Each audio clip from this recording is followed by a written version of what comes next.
আর হয়তো মানুষের ভর্তা খাওয়া হবে না, কারণ আমি নিজে ভর্তায় যাবো। ইবলিশ ভাইয়া বাঁচাও।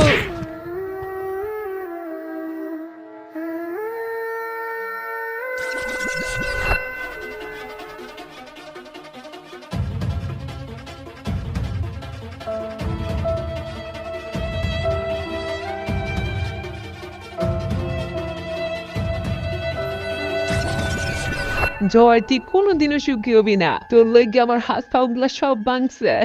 যাই হোক, কোন রকম ইবলিশ ভাই আমার বাসায় এনেছে। হায় হায়, আমি তো দাঁড়াইতে পারতেছি না।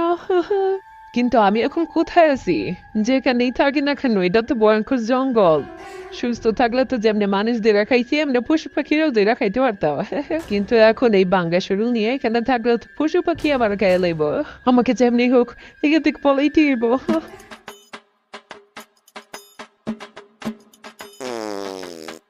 এই কাম সারছে, আমার আবার বাথরুমে ধরে গেল। এখানে করলে তো সব জন্তুরা গন্ধে এসে পড়বো। নিরাপদ কোথাও যাইতিব। দাদু, আমি ভালো করে কইতেছি, তুমি আমার দিয়ে দাও। কে আরে তোরা বাথরুমে ধরছে, আমার বাথরুমে ধরছে, আমি কি লেগে তোরা আগে নিতাম, আমি আগে লইছি না। কি, এটা তো একটা গ্রাম। ওয়াও, মেঘনা চাইতেই চল, ওইটা একটু বাথরুম দেখা যাইতেছে। কিন্তু দাদু আমার বেশি ধরছে, তুমি আমার দেও তাড়াতাড়ি। আরে স্যার, আমি বুড়া মানুষ, আমার আগে দে না। তুমি যাও মাঠে গিয়ে হাগো, বাথরুমে তো আমি আগে যাব। তুমি আমার শক্তির সাথে পারবা?